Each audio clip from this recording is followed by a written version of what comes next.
Welcome to Chatting with You. Hey everybody, and welcome to another episode of Chatting with You. I'm Michael Urbina, and I'm joined here today by my lovely wife, Giselle Urbina. And first of all, I guess it's been a while that I haven't recorded a podcast myself, much less one with Giselle. And I think that we always talk about in Chatting with You, the reality is we don't want to necessarily be so focused on information or anything. We want to be more of a human aspect of everything. So we've had interviews with our employees, with different members of the community, talked about different topics, and, you know, stories are engaging.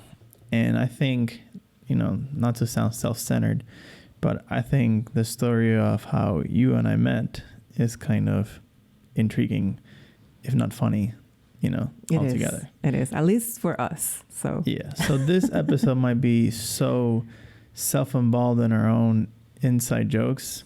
Please don't turn off those. I promise you it's a good story. But I think it's something worth telling. And every time we've told that story, everybody's like, huh. Because it definitely did not start like fairy tales. It's not a Disney story. Nope. It's kind of weird in many aspects. Yeah, you're right. So why don't you start from the aspect of when it is that you got here, you know, and I guess that's just a better way to do it because I got here before you did. Mm-hmm. So there was a 3-year period that we were not even in the same place because I guess that's the first aspect. We didn't meet in Puerto Rico, even though we're both from Puerto Rico. So many people ask me that question, like, oh, you guys met in Puerto Rico, like, and you guys moved here. Nope, we didn't. We basically moved with our families when we were really young. Well, I was 15 when I moved here from Puerto Rico, and we moved directly to Georgia. We didn't go to another state. It was my mom, my dad, my 2 brothers, and me. And basically we moved because my mom had a job offer. And crazy enough, I was the one who picked up the phone call for that interview in my home in Puerto Rico. This guy called. He actually became the future boss of my mom when they hired her. But he called and he said, hey, can I talk to Giselle? I'm like, yeah, who's speaking? And he's like, it's Hernan. And I'm calling her from Solvay Pharmaceuticals because we want to interview her. And I was like, what? Like, I was so lost. But I still remember that moment when I got that phone call at my home in Puerto Rico, and I gave it to her. After that, she flew here, she got interviewed, and she got the job. A couple months after, January 2002, we all moved here. Obviously, it was really difficult for me. I was 15. I was in a relationship. So obviously... Not with me. Just want to point that out. Not with Michael, with somebody else. And you know, you're 15, you're young, you feel like that's the end of the world. And I really loved Puerto Rico. I really loved my home. My family is really tight. I have over 20 cousins and, you know, a bunch of uncles and aunts and my grandparents. And we were very close. We were a family that saw each other every weekend. We spent all week together because we all went to the same schools, and we played together every day. So it was so hard to understand that at 15 I had to make this move. But in my mind, I was like, well, when I turn 18, I'm going to move back and I'm going to go to college in Puerto Rico. And boy, was I wrong. That did not happen. You skipped my favorite part of this whole story. What? It's that you said that when you guys first moved, the first place you went to eat in Georgia was Waffle House. And because of that, you hated Waffle House for the longest time. And every time I ever suggested Waffle House, even if it was the only thing to eat, you were like, nah, I'd rather starve. I'm like, are you serious? This is the only thing that's open right now. You're like, nah, I'm good. Just because it was the first restaurant that you guys ate when you moved. It was. To Georgia. Actually, another funny story related to that. When our uncles picked us up at the airport, and when we were going up, my mom's never been here. She came in to pick the house, but she didn't remember how to really get there. She had the address, but she didn't really know. So every exit she saw and there was a Waffle House, she was like, actually, that's the exit because it had a Waffle House. And my uncle said almost every exit has a Waffle House. So that's not necessarily the case. So yeah, we went to the Waffle House next to the house and I hated it. I was so mad. I was crying. I was so upset. So for like about, I don't know, 10 years or 8, I don't know, I didn't eat Waffle House. Now, I don't really care. It was more like 11 years. It was a long time. Yes. I did not eat Waffle House because I was rebelde. I don't know how to say it. Like rebellious. Yes.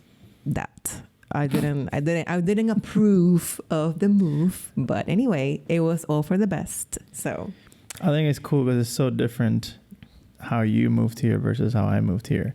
Essentially, my Uncle David moved here. We came to visit twice. Went to Six Flags. I loved it. I saw that people wore casual clothes for school here. I was like, yeah, I want to move. And my parents already liked the idea because of quality of life. So I didn't think about anything else. I was like, yeah, but there's Six Flags, right? Like, I'm good. I'm ready to move. And well, how old were you? 13. I mean, I can see how you thought that. Because what's funny is that, I mean, yeah, you were crying in Waffle House, and I was literally like, yay, we're in Georgia. I didn't care about anything else. But you've been here before. You've had fun. Your uncle, who's really close, lived here. So that was not of a concern to you because you had someone that you love here. I just literally met my uncles that day. They picked me up at the airport for the first time. I was like, I don't know who you are. This was your dad's uncles? Exactly. Right? I've never seen them. I mean, your dad's brothers, not your... Yeah. Yeah, sorry. Right. Wrong. So anyway, I think that's the difference. I agree to disagree. I'm just kidding. But I think let's fast forward then to when we actually met, which was in 2002, I guess. A month or two after you moved. I don't remember the exact date, but I remember the first time I saw you, it was at church. And they had told me that this family was moving from Puerto Rico and whatnot. And they had, their oldest girl, the family, she was about my age. And I was like, that's nice. Sure, because you were in a relationship too, right? At that point, no. Okay. I was not. Okay. Later on, yes, but at that point I was not. But yeah, so I remember, when I first met you, I didn't really think anything. I was like, oh yeah, nice to meet you, and to be honest, this is where the story gets weird. I thought you were annoying.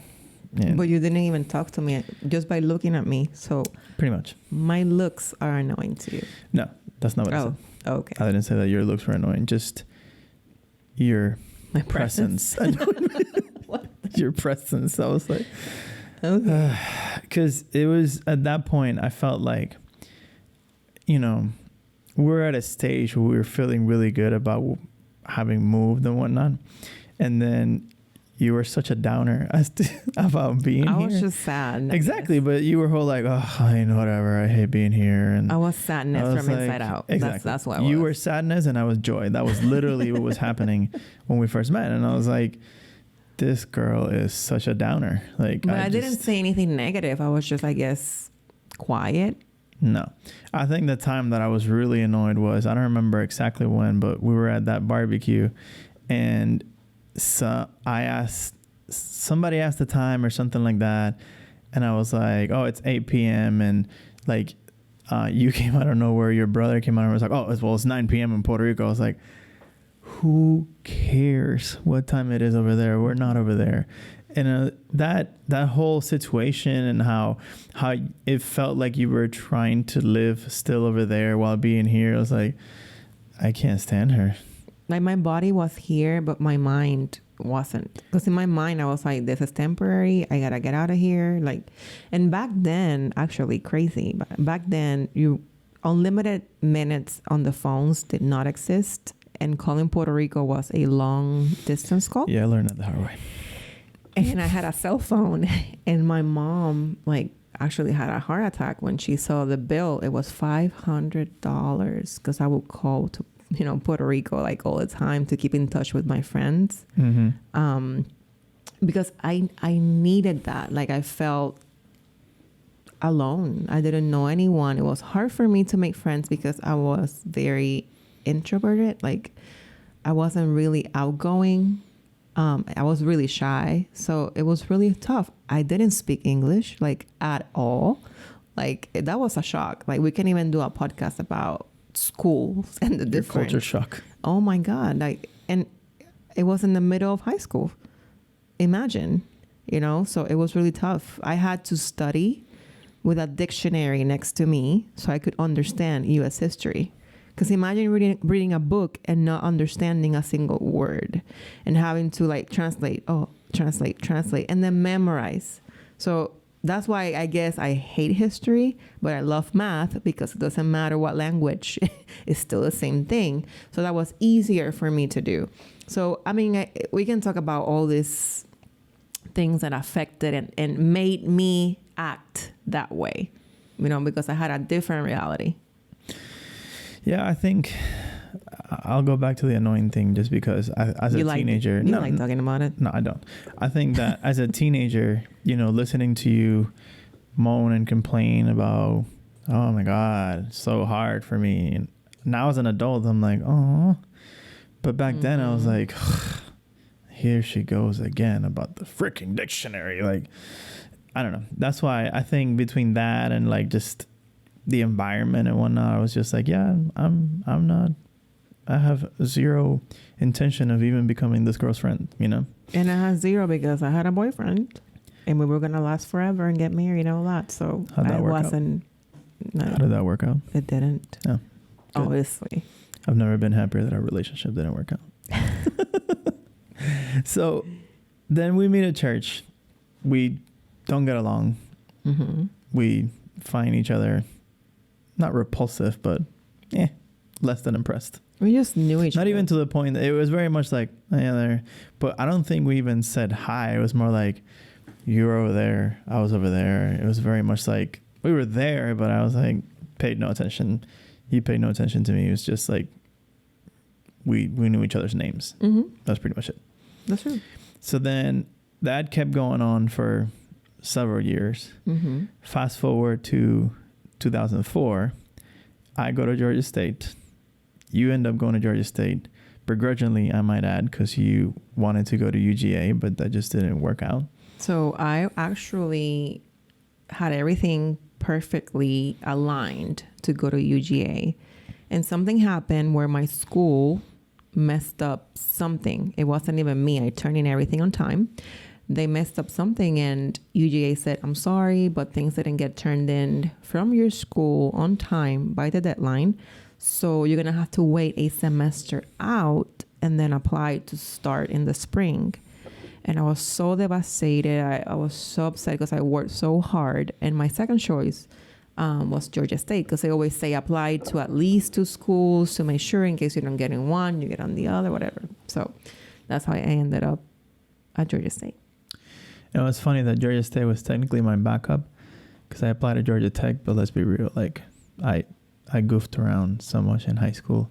I mean, I still graduated pretty high, but it wasn't like I was even close to being valedictorian. I don't think I even graduated with honors from high school because I will admit it, I goofed around a lot in high school. I didn't really focus as much as I should have, and yeah, I applied to Georgia State. I had enough, obviously, sufficiently good grades to go to Georgia State, and my SAT was not that bad. And then so I joined, when I started in Georgia State, the freshman learning communities that they have for like the Latino studies or whatever. That's where I met Lena, that works here. Her husband now, Andres, Camilo. I mean, there was a lot of people that were still in contact today that, we met through that freshman learning community. But you were not in the freshman learning community. And why not? Because I wanted to take 18 credits. I wanted to I was like, how you say that? Like, I just wanted to study. Yeah, you want to be a nerd. Yeah, that's basically exactly what it is. Mm-hmm. Yeah. And again, I, on the other hand, did not. So I started doing that. And it's not that I was doing something bad. The freshman learning community was a good opportunity. It was just that versus you who were over there like gunning for med school, I still always wanted to be a lawyer, but I was not putting in, you know, I was not on the right track to get to that point, you know? Mm-hmm. And, you know, I think it's funny how we ended up actually reconnecting. Well, before that, this is my favorite part of the story. So I had a car at that point. That was part of my graduation present as my dad's used car, and he bought himself a different car, whatnot. And you didn't. So you had to, your dad was driving you down to Jersey State, but I was driving down from Jersey State. And we lived not that far from each other. My parents' house is still to this day about 10 to 15 minutes from your house. And I had to pass by there every day to go to school anyways. And I remember there was a family friend. I was like, hey, you know, Giselle might be needing a ride to school or whatnot. And my mom was the one that came to tell me that I should be giving you a ride. And I remember thinking, I was like, I'd rather take the bus than give that annoying girl a ride to school. And I didn't know that they were telling you the same thing. Like your mom was like, hey, that Michael guy is driving by the house and give you a ride. You're like, no, thank you. I said, I'd rather keep going with my dad than riding. Like you'd rather get a ride from your dad as a college student to college. Yeah, like rather than, it was fun for me. Like we will talk the entire way and then he'll pick me up later. It was fine. Like I didn't have to park or talk to someone I didn't really know or who I thought was annoying. So I'd rather be with my dad than being by annoying with you mean me. Got it. Yeah. I'd rather have my, you know, I was an adult and I was supposed to be like independent. I'd rather. Wait, were you an adult? Because I'm pretty sure you were still 17 at the time. That's true. Because that's a separate story for another day. Yes. So I started college at 17. I was young. So I don't know. I just felt like safer with my dad. So I was like, no. Sorry, but I don't want to ride with him. So then you end up getting an apartment or whatever, not an apartment, like a dorm at the Lofts at Georgia State, and you start staying over there. And I have been staying with one of the friends that we met at the freshman learning communities.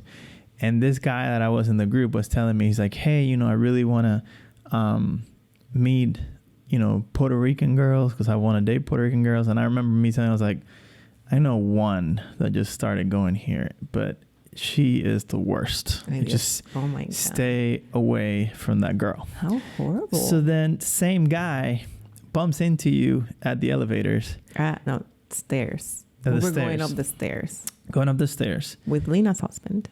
With Lena's husband at the time. This is crazy. And then he, fully knowing that I told him about you and how annoying, he puts two and two together. He's like, hey, your friend Michael is over here, blah, blah, blah. And he brings you to the dorm where I was at with the other group of friends or whatever. And I'm not going to lie, I was angry at him for bringing you to the dorm. I was like, did I not tell you how awful and annoying this girl is?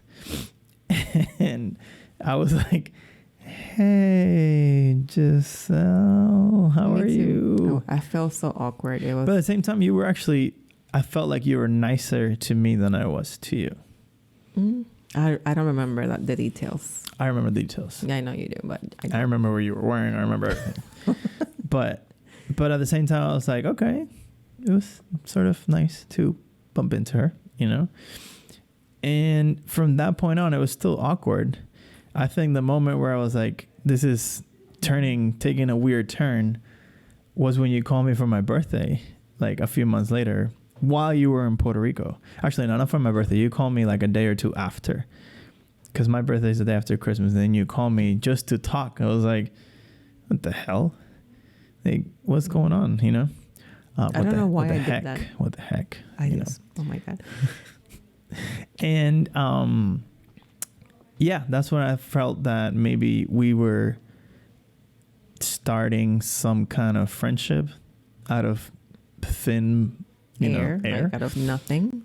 And then all of a sudden one day, I don't remember even why, we were all going to the Pizzarina or whatever in Georgia State, and I felt like I needed to invite you. And surprisingly, you said yes. And I was like, oh.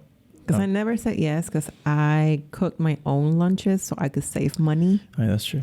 Because I didn't have a scholarship or my mom would give me the money. So I was like, I need to use it wisely. So I have to cook my own lunch. So when you invited me, I will go sometimes, but I would just sit there just to talk to you guys, because I didn't want to spend $3 or $4, a day. Right. And then, this is where the details get muddied, because neither one of us can really remember how this turned into so what you doing Friday? Yeah. I can't find the connection from those few times that we hung out with that group of friends until we're all of a sudden like, what's up? Now we're going out. No, I can't find that either. But I know that you wanted me to be with other people. Like you kept saying, hey, this guy, you should really date this guy. I'm like, I'm not interested. Like, oh, you should really date this other guy. That's true. Because there were like 3 guys that told me to hook them up with you. And I was like, you know what? As a good friend, I obliged. Yeah, I stopped doing that. But you kept doing it anyway. Anywho, but I don't know the moment either, but it happened somehow. And that's how we started dating. I will say that my mom got really suspicious when one day she calls me and she was like, she asked me if I wanted to have lunch with her and my dad. And I said no, that I already had lunch at Giselle's apartment, or Giselle's loft. She was like, excuse me? I'm like, yeah, there was like a long line at the cafeteria and she said she was going to cook. So I cooked. I mean, I ate lunch with her. He ate. And at that point, we were still not. No, it was interested. Was like a awkward friendship. Still like, yeah, okay. And then all of a sudden it was like, hey, so you want to go watch Hitch Friday? Which really dates us as to how old we are, how long we've been dating. Because that was our first date to go watch Hitch at the movies. We're not that old. It's pretty old. No, we're not. That movie's on TBS now, so it's old. When you hit TBS, that movie's been played out for a while. So. And then, even then, at that point, it wasn't like I officially asked you out or anything like that. Just also like it's the worst. A low limelight, Like I don't remember exactly how that went. All I remember is that you were like sad about something. And I was like, what's your problem? Is it because we're not officially going out? And then you literally like nodded. You didn't even say yes. You like nodded. I was like, all right, fine, we're going out. And that was February 24th of 2005. And I remember that because that is my brother's birthday, one of my brother's birthday. And I immediately left to go say happy birthday to him. Like, okay, I have a girlfriend. I'll see you later. I just left. That was so weird. That is weird. Yeah. But I think that as weird as it was, we developed a very close relationship, like bond, quickly. Because with your nerdy ways and how much you wanted to go to med school and everything, it pushed me to like, get my stuff together with regards to being more, deliberate about my school studies and whatnot.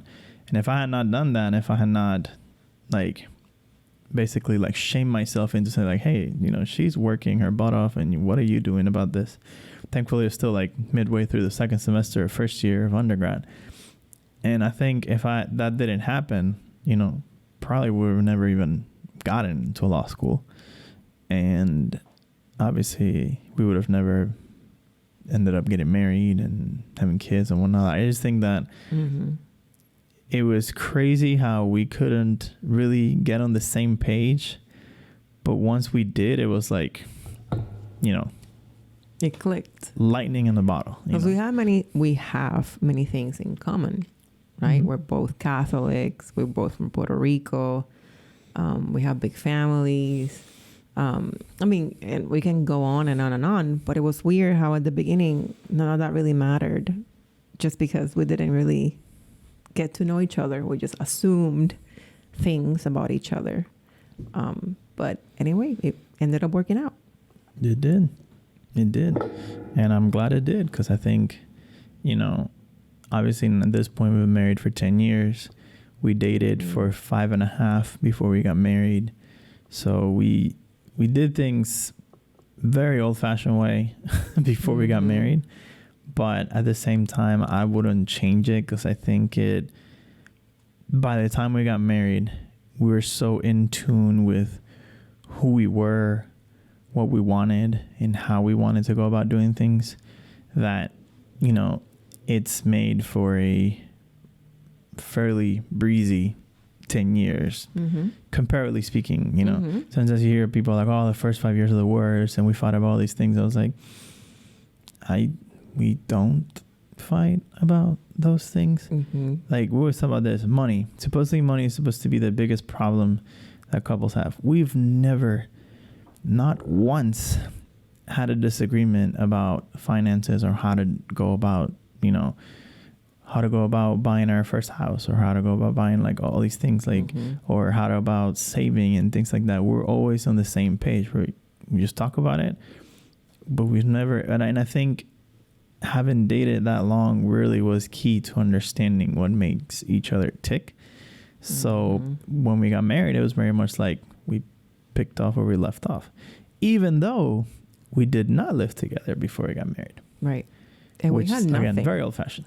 We had nothing. Like, we were college kids. So like I said, I would not want to spend $3 to $4, you know, every day buying lunch, because I was very mindful that I didn't have all this money. My mom gave me this amount, and, you know, that was, you needed to do with that, you know? So I learned really early how to manage money and, you know, making smart decisions. So I feel like because we grew together, you know, from nothing, we both understand the value of it, and we both understand how to communicate about it, since we've been doing it since we only had $1 or negative. Or zero. In some cases. Like nothing. -2.